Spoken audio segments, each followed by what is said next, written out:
দীপাৱলীৰ পোহৰেৰে উজ্জ্বল হ'ল ডিব্ৰুগড়ৰ পূজাশ্ৰী বৃদ্ধাশ্ৰম।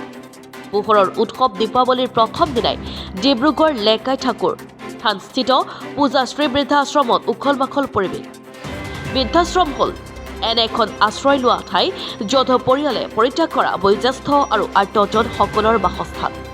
বৃদ্ধাশ্ৰমত এই ককা আইতাসকলক খাদ্য, বস্ত্ৰ আৰু বাসস্থানৰ যত্ন লোৱা হয়। লগতে তেওঁলোকক উপযুক্ত চিকিৎসাৰ সুবিধা প্ৰদান কৰা পৰিলক্ষিত হয়। বহুতো বিনোদন আৰু মনোৰঞ্জনৰ ব্যৱস্থাও দেখা পোৱা যায়। দীপাৱলীৰ প্ৰথম দিনাই আশ্ৰমখনত বসবাস কৰা ককা আইতাই উপভোগ কৰিলে দীপাৱলী। বৃদ্ধাশ্ৰমখনৰ স্বত্বাধিকাৰী দীপা গগৈয়ে কয় যে আজিকালি শিশুসকলে নগৰীয়া জীৱনশৈলীৰ বাবে পিতৃ মাতৃৰ লগত থাকিবলৈ অজুহাত দেখুৱায়। বহুলোকে পিতৃ মাতৃৰ বাবে বৃদ্ধাশ্ৰমখনকেই একমাত্ৰ সমাধান বুলি ভাবে।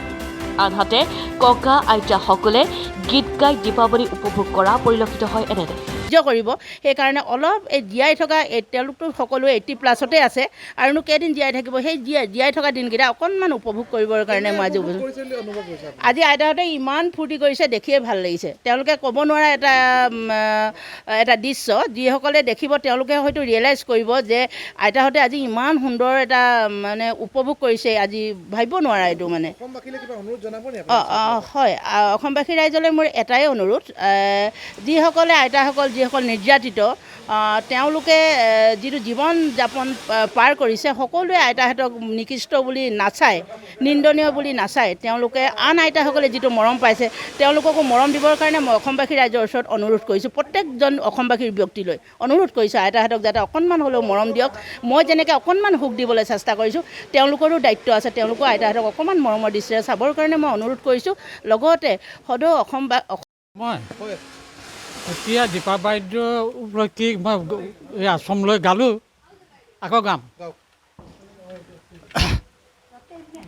আমাৰ আশ্ৰম বৰি ধুনীয়া, অকণো নাই তুলনা, তাতোতকৈ ধুনীয়া ৰিখি কেঁচা সোণৰ টুকুৰা, দেহাৰ বৰণ ৰঙা বগা, ডেকানো চেঙেলীয়া, কঁকালৰে পেটীডাল টানি টানি বান্ধি ল'বা।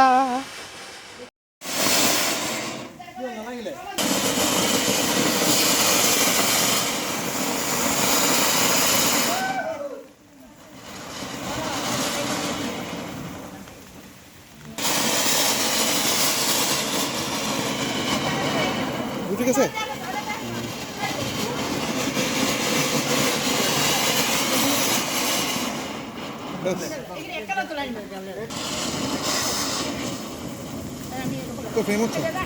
ৰসিদটা লাগছে, ৰসিদ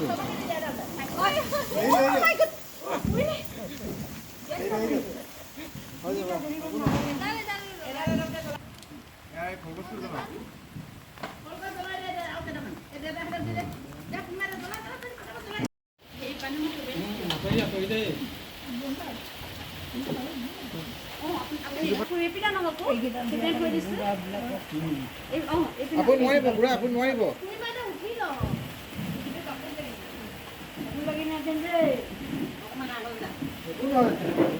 বেছি বেগত যোৱা দিয়া দিয়া না দিয়া